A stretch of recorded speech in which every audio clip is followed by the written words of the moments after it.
You're listening to the N2K Space Network.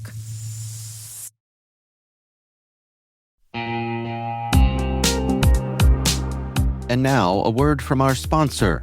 The Johns Hopkins University Information Security Institute is seeking qualified applicants for its innovative Master of Science in Security Informatics degree program. Study alongside world-class interdisciplinary experts and gain unparalleled educational, research, and professional experience in information security and assurance. Interested U.S. citizens should consider the Department of Defense's Cyber Service Academy program, which covers tuition, textbooks, and a laptop, as well as providing a $34,000 additional annual stipend. Apply for the fall 2026 semester and for this scholarship by February 28th. Learn more at cs.jhu.edu/MSSI.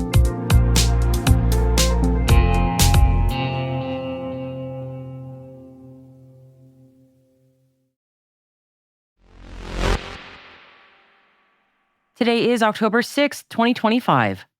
I'm Maria Varmazes, and this is T-minus. T-minus.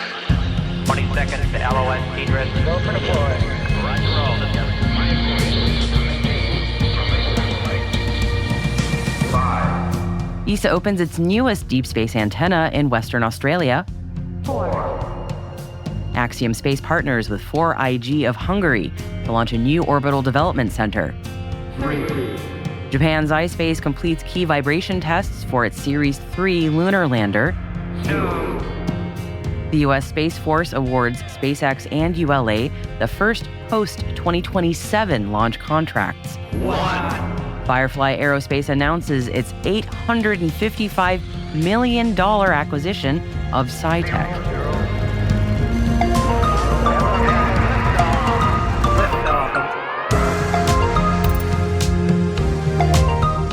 And for our special monthly segment today, we're brushing up on our space law. Bailey Reichelt from Aegis Space Law and Matthew Linton from Linton Space Law are joining us today for some space law FAQs. Be sure to tune in after today's headlines.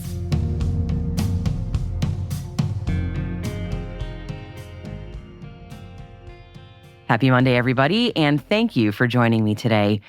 The U.S. government shutdown is still ongoing as of the time of this recording, affecting quite a bit, specifically in the space industry. So things are, in the United States anyway, significantly quieter than usual. But fret not, friends. There's still a lot of news to cover, so let us begin. First up, some big U.S. business news over the weekend. Texas-based Firefly Aerospace is acquiring New Jersey-based SciTec, which is a leading developer of sensor fusion and data analytics technologies for defense and intelligence applications. This deal is valued at $855 million. The acquisition of SciTec will expand Firefly's footprint across the national security ecosystem, merging its launch and spacecraft manufacturing capabilities with SciTec's expertise in advanced sensing, missile warning, and space domain awareness. The combined organization positions Firefly as a vertically integrated player in defense space infrastructure, supporting end-to-end solutions from launch to data. And you might recall that Firefly had its initial public offering just back in August of this year, which was great timing for this SciTec deal, as Firefly is funding the acquisition with a combination of $300 million in cash and $555 million in Firefly shares. The deal is set to close by the end of this year, and when it does, SciTec will operate within Firefly as its own business unit, with SciTec's current CEO remaining at its helm. Next item up, speaking of big bucks, the U.S. Space Force has awarded the first mission assignments under Phase 3, Lane 2 of its National Security Space Launch, or NSSL program, to who else but SpaceX and United Launch Alliance. 5 missions will go to SpaceX for $714 million, while 2 missions will go to ULA for $428 million. This move underscores the Space Force's confidence in these 2 commercial heavy lift providers to reliably get key, often classified national security payloads to difficult orbits, while also laying the groundwork for additional competition in later phases aimed at broadening the industrial base. The awards to SpaceX and ULA cover missions beyond fiscal year 2027 through at least 2030, with potentially up to 54 launches in total. Now let's head on over to Japan now, and Japan's ispace has successfully completed vibration testing on its Series 3 lunar lander, which is an important step towards ispace's Mission 4, which is scheduled for launch in 2028. The qualification test confirmed the lander's structural durability through simulated launch and lunar conditions. Building on lessons from earlier Hakuto R missions, ispace says this progress supports its long-term goal of providing regular lunar transport and surface services, marking steady advancement in Japan's private sector lunar program. And just to clarify, because I was also confused about this, the company has had 2 missions already, and this news today is regarding ispace's Mission 4, which will be the company's first with the Series 3 lander. So the missing step there is Mission 3, which ispace says is still scheduled for a 2027 launch. Get all that? Yeah. More news now in the realm of private space with Axiom Space, which is collaborating with Hungary's 4IG Space and Defense Technologies on their Orbital Data Center program, creating the Axiom Orbital Development Center, or AXODC. This new hub will focus on human spaceflight training, microgravity research, and commercial mission development. Axiom says the partnership represents a blueprint for nations that are seeking to develop indigenous space programs while joining the expanding global commercial space economy. This news follows an earlier announcement from 4IG that they are evaluating the possibility of investing $100 million to acquire a stake in Axiom, but they have not yet committed to that. And the European Space Agency has officially opened its new deep space antenna in Western Australia, expanding its global network of communications infrastructure. The new 35-meter antenna called New Norcia 3 is located in New Norcia, about 115 kilometers north of Perth. The facility enhances 24-hour connectivity for missions including JUICE, Bepi Colombo, and Solar Orbiter. The antenna increases ESA's data transmission capacity and deep space autonomy with advanced receivers and signal processing systems, as New Norcia 3 is now the 4th deep space antenna in ESA's S-Track deep space tracking network. ESA says this collaboration is another great milestone in its ongoing partnership with the Australian Space Agency. Indeed, science is always best when it's a collab.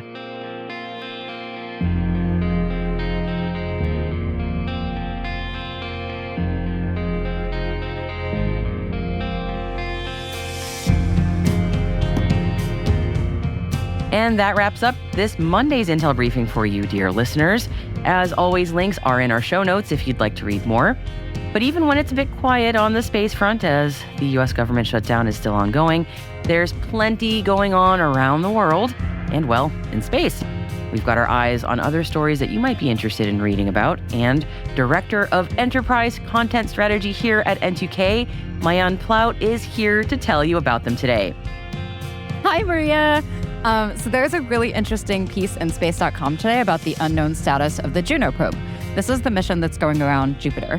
And the last mission extension ended on the same day as the current U.S. government shutdown. So because of the shutdown, NASA can't answer any questions right now. So the real question is the Juno probe even still on? No one can get a definitive answer, but I'm curious, do you know, Maria? I do, but I'm not telling anybody. We'll leave it there. Thank you, Mayan. Of course. Listeners, check out that story and all of today's headlines in our show notes in your podcast app or over at our official website, which is space.n2k.com. Regular listeners to T-Minus know that every day at the end of each show, I read the names of all the people who work on T-Minus. It is a big team effort to get this show published every day. And you, dear listener, play a very important role in that too. Every time you share an episode of T-Minus with colleagues or on social media, that not only helps us grow, but more importantly, it also shows us how our work is useful and interesting to you. So if you enjoy T-Minus, please don't keep us hidden. Share our show in your social and professional networks because it helps us grow and makes T-Minus even better every day. And thank you for being a part of the T-Minus crew.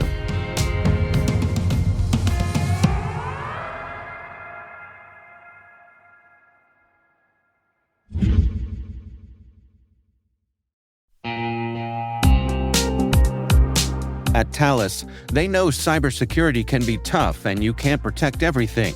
But with Thales, you can secure what matters most. With Thales's industry-leading platforms, you can protect critical applications, data, and identities, anywhere and at scale with the highest ROI. That's why the most trusted brands and largest banks, retailers, and healthcare companies in the world rely on Thales to protect what matters most: applications, data, and identity. That's Thales. THALES. Learn more at thalesgroup.com/cyber.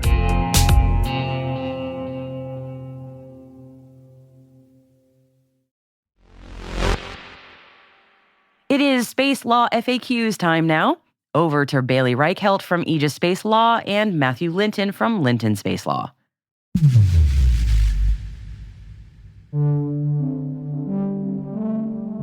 Welcome to Space Law FAQ with Aegis Space Law. I'm one of your hosts, Bailey Reichelt. And I'm Matt Linton with Linton Space Law.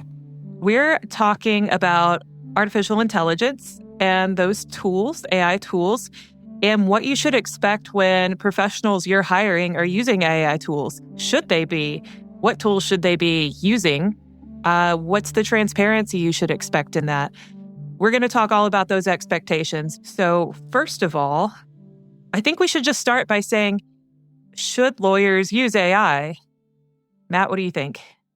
Yes, 100%. And even if you didn't want to or you disagreed with me, there's no going back. Yeah, there really isn't any going back. That's kind of like saying I refuse to use emails. I remember seeing that nearly 20 years ago when I entered the legal profession. There were still partners at law firms or judges that had their emails printed for them and placed on their desk, and that does not last too long. Oh, same. It was 2014. I was practicing and that was still happening. It's crazy. But yeah, AI is here to stay. It can really enhance your efficiency. I think it's crazy for professionals to not be using it to help maximize the efficiencies with which they get high quality product to their clients. Does that mean your lawyers should be drafting their responses to you with AI? Well, no. But let's talk about all the ways we can gain efficiency and what you should expect.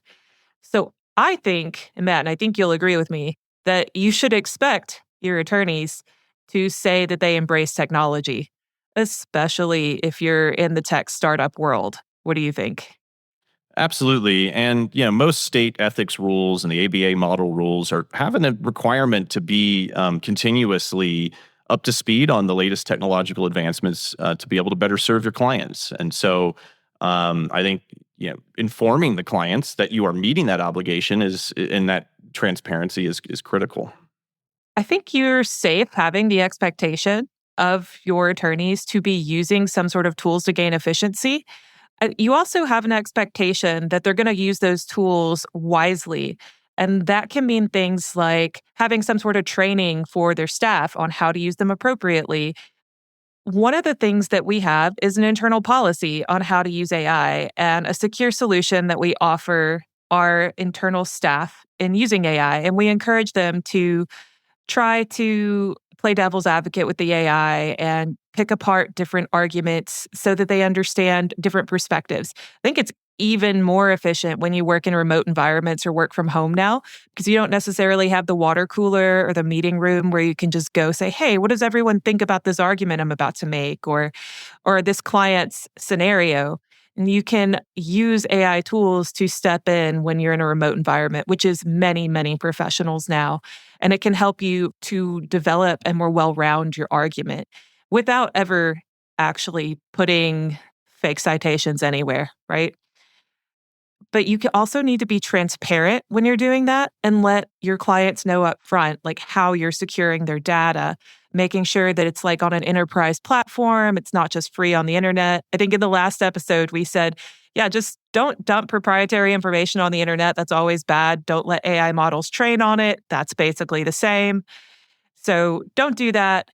You should be expecting your attorneys to use AI and also expecting them to use it wisely and competently. Now, you brought up attorney-client privilege in the last episode, Matt. Can you tell us more about that?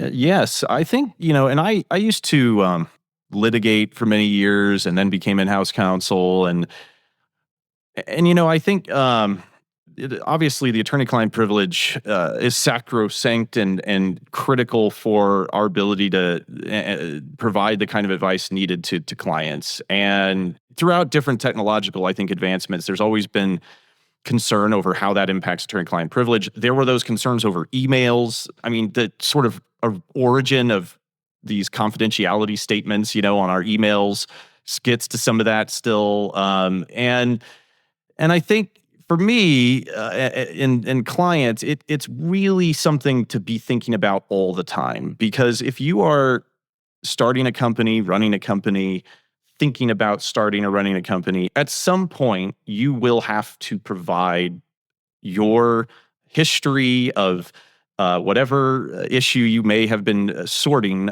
to perhaps a regulator. Maybe it's in a litigation context, or maybe even if it's just internal. Or perhaps it's during diligence for investments. And there might be some things that just truly are very critical to be protected under the attorney-client privilege. And remember, it's the communication with your lawyer seeking legal advice. So just typing in a bunch of stuff to your AI agent and getting an answer is almost very likely discoverable to the such that you may find yourself very exposed if you face a subpoena for your ChatGPT history. Even if you've tried to turn it off or delete it, there are ways that it lives out in the world. And so when seeking legal advice, think of the AI maybe like a water cooler person who you're having a conversation with. But once you got to get deep, you need to make sure you've got your lawyer in the loop and in the context of seeking legal advice if you're going to need to protect that information. You make a really good point there. And I'm thinking about emails. So previously, when I've been in-house, we've had retention and archiving policies for our emails. And, what no one ever wanted to say was, yeah, we delete emails after 1 year because we don't want them to be discoverable after 1 year. We don't want that, everything ever said by email to at some point come back to get us. So maybe if you're going to use AI or expecting your attorneys to use AI, it'd be good to ask, hey, what's your policy? Maybe can I see your policy for how you're actually protecting my data? Like, what's your cybersecurity level if you're going to be using it? What's your retention policy? What's my own retention policy if I'm the company? Am I setting it right there alongside my email? Because you're right, it is an archivable history. It's discoverable just like emails. So perhaps in my internal procedures, I need to be thinking about my discoverability, my archival policies for AI conversations. And I think we've kind of summarized it, Matt. Yeah, you should expect us to use AI because we should be getting you work product better and faster. And if there are tools on the market that let us do that, we should use them. So I think it's really fair to come back at your legal counsel and ask, what are your internal tools? Are you literally going to bill me to type things out 10 hours every time you write a brief for me? Or are you actually going to be using something to make you faster? That goes to the whole hourly billing model, which is, in my opinion, also antiquated. But I digress. Yes, the legal professionals should be using AI with some caution, and I think you should be asking those questions of your legal professionals. Thank you, Bailey. Pleasure speaking with you here again, as always. Our thanks to Bailey Reichelt and Matthew Linton for joining us for our monthly Space Law FAQ segment. And if you have a topic or question you'd like them to address, send it on over to us. space@n2k.com is our email, and we will share your message with them.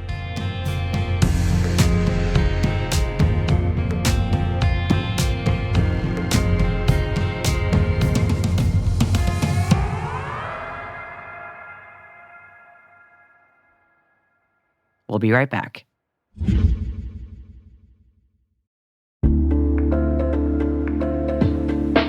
What's your 2 a.m. security worry? Is it, do I have the right controls in place? Maybe, are my vendors secure?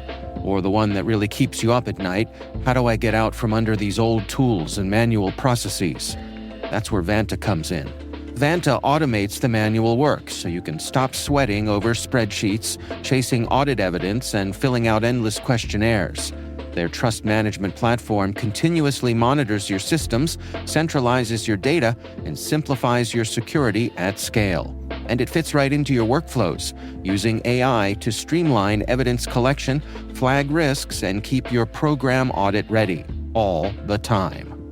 With Vanta, you get everything you need to move faster, scale confidently, and finally get back to sleep.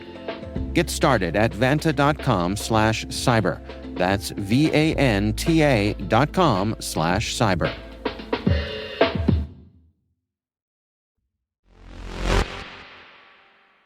Welcome back.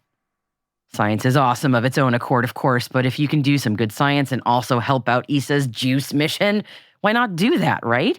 So this is a public service announcement for our astronomy-loving listeners in Western Europe, especially, about a lovely opportunity to contribute some science all on your own to help JUICE. Mark your calendars for the night of October 13th to 14th, when Jupiter's largest moon, Ganymede, passes in front of the star HIP 37442, briefly blocking its light. This phenomenon will be visible across much of Europe with a telescope or binoculars, that is, with the best timing to view in France, par exemple, between 2:47 and 3:01 UTC. And this kind of event isn't just some kind of spectacle. The astronomy term for when a celestial object blocks the light of a star, well, that is an occultation. And occultations are a very important tool in the astronomy toolkit. In this situation specifically, by recording the precise timing of Ganymede's shadow crossing the star, observers can help refine the Jovian moon's orbit, improving ephemerides that are crucial for ESA's JUICE mission, which will reach Jupiter's system in 2031.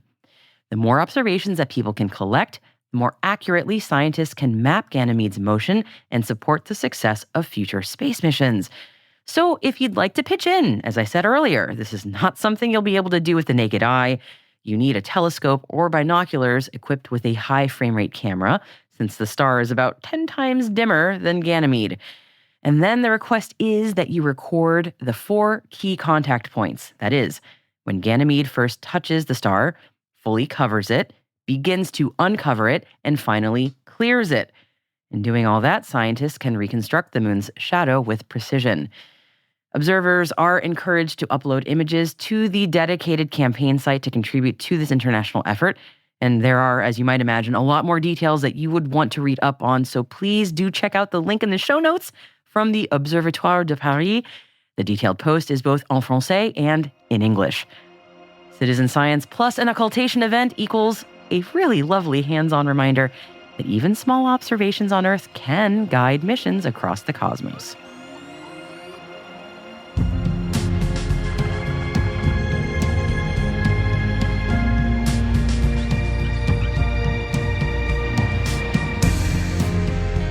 And that's T-Minus, brought to you by N2K Cyberwire. We'd love to know what you think of this podcast. Your feedback ensures we deliver the insights that keep you a step ahead in the rapidly changing space industry. If you like our show, please share a rating and review in your podcast app. Please also fill out the survey in the show notes or send an email to space@n2k.com. We are proud that N2K Cyberwire is part of the daily routine of the most influential leaders and operators in the public and private sector, from the Fortune 500 to many of the world's preeminent intelligence and law enforcement agencies. N2K helps space and cybersecurity professionals grow, learn, and stay informed. As the nexus for discovery and connection, we bring you the people, the technology, and the ideas shaping the future of secure innovation. Learn how at n2k.com. N2K's senior producer is Alice Carruth. Our producer is Liz Stokes. We are mixed by Elliot Peltzman and Trey Hester, with original music by Elliot Peltzman.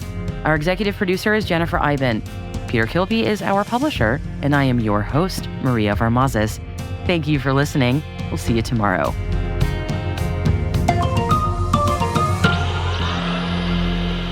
T-minus